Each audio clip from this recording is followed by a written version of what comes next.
We're still rolling. Okay, guys, whenever you're ready. Where do you think we should start? Let's start at the beginning. All right, so that means going back to 2007.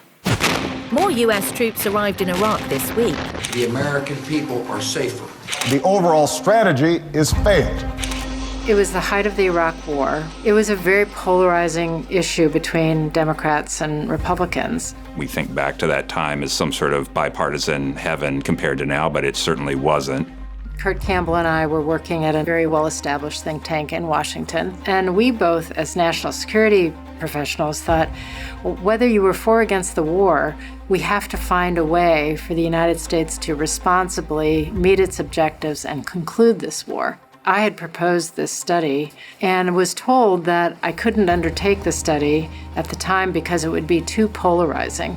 So we started to have some conversations about maybe there's a better way to construct a think tank.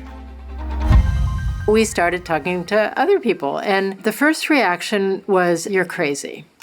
Do not do this. You are at the best think tank in town. Why would you risk your careers? Why would you risk security? Why would you do this? Washington doesn't need another think tank. You're nuts."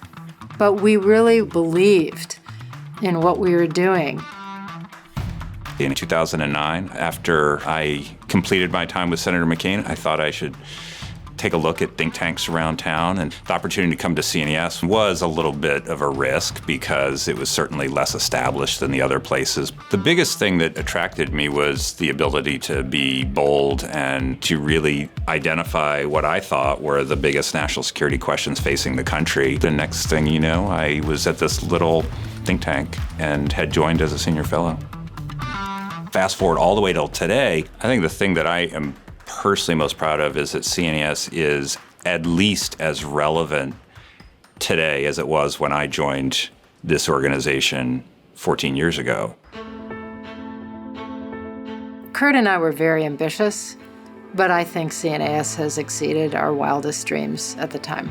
To be one of the, if not the most respected national security think tank in Washington, to have our work having directly impacted U.S. and allied policies, to think of all the young people we have trained and developed over the years. It's very exciting work. We've never tried to be the biggest. We've always tried to be the best. We really tried to focus on where's their white space? Where can we do something new and different? What gets me most excited about the Building the Future campaign is not just continuing to do the great work that we do.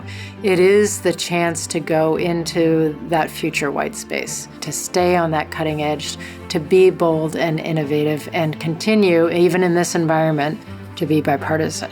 We cannot do this work without you. This is a moment where new ideas are desperately needed, new ways of doing business are desperately needed.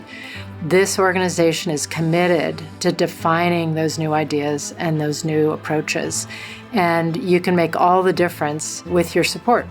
We don't want to grow for the sake of growth, but we do want this organization to last forever, because as long as there is a United States that has a national security policy, we want there to be a CNAS that is trying to contribute to making that better. So we're incredibly grateful to those who have already made major commitments to support CNAS in the Building the Future campaign. We've come a long way, and we hope that you will join us in keeping CNAS indispensable to U.S. national security.